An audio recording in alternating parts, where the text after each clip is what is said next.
caractéristique du vent, c'est que les vents n'existent pas en soi. Il n'est que...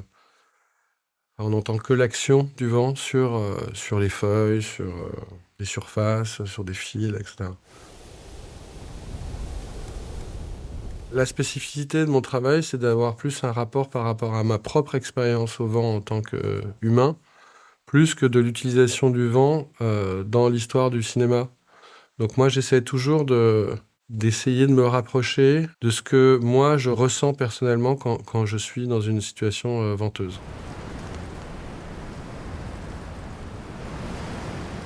J'aime souvent multiplier les setups. Un setup que j'aime beaucoup, c'est un trépied de Chops et un trépied d'Omni, ou un quad d'Omni, même encore mieux. Comme ça, je peux, sur le même enregistrement, passer d'un son assez frontal qui va ressembler un peu au son cinéma, avec des micros, un hypercardio au milieu et des cardios sur les côtés, à un système beaucoup plus immersif et beaucoup plus proche de l'écoute naturelle, avec un quad d'Omni DPA 4006 par exemple. Donc j'aime beaucoup, je fais beaucoup de travail comme ça, notamment sur Wuthering Heights de André Arnold ou sur même Sound of Metal. Il y a beaucoup comme ça de doubles enregistrements où tout d'un coup je m'amuse à passer de l'un à l'autre. Pour moi, ça a été très intéressant d'enregistrer beaucoup de vent avec des micros omnidirectionnels. Parce que comme ils sont beaucoup moins sensibles mécaniquement, ils arrivent à reproduire un petit peu cette sorte de sensation de vent dans les oreilles. J'aime beaucoup aussi cette idée de pouvoir donner cette sensation d'y être. Et en fait, ça permet souvent au spectateur de se reconnecter avec sa propre mémoire des moments où il a vécu des expériences venteuses. Il y a une forme de musicalité, mais c'est la musique de la nature, c'est pas la musique c'est pas la musique de l'humain.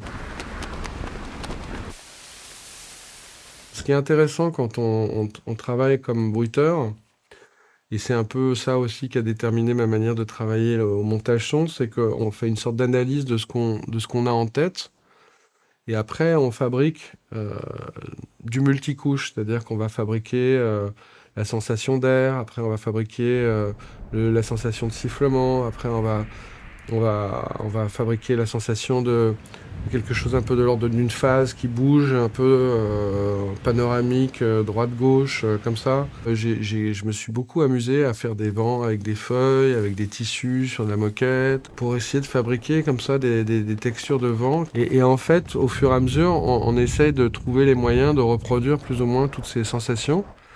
Mais ce qui est intéressant, c'est que du coup, on les a dissociées. Ce qui nous permettrait, dans une base de vent normale, de pouvoir rehausser juste un petit aspect de ce vent-là.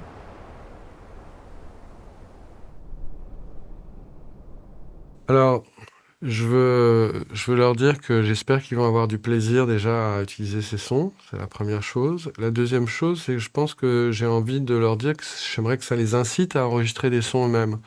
Le fait d'aller enregistrer des sons, ça crée une expérience humaine, mais aussi une expérience cognitive. Et que ce travail-là, il est très intéressant puisque la mémoire va remanipuler ces expériences, ces sensations. Et quand on se retrouve dans une salle de montage à faire un film, bah, c'est pas juste une manière analytique et effective de dire «Ah, j'ai besoin d'un son de chat» ou besoin d'un son de chien. Mais c'est plutôt une manière de dire «Ah, je me rappelle de ce moment, j'ai vécu un moment similaire». Et des fois, effectivement, les matières vont pas être exactement celles qui sont désirées, mais elles vont être toujours très justes en termes de sensations. Et du coup, ça crée, je pense, une sorte de petit décalage, de petite licence poétique comme ça, qui fait que on crée quelque chose d'assez unique, en fait. Et donc pour moi, ça me permet beaucoup plus facilement de me raconter des histoires quand je travaille sur le son d'un film. Donc ça, pour moi, c'est très important. Voilà.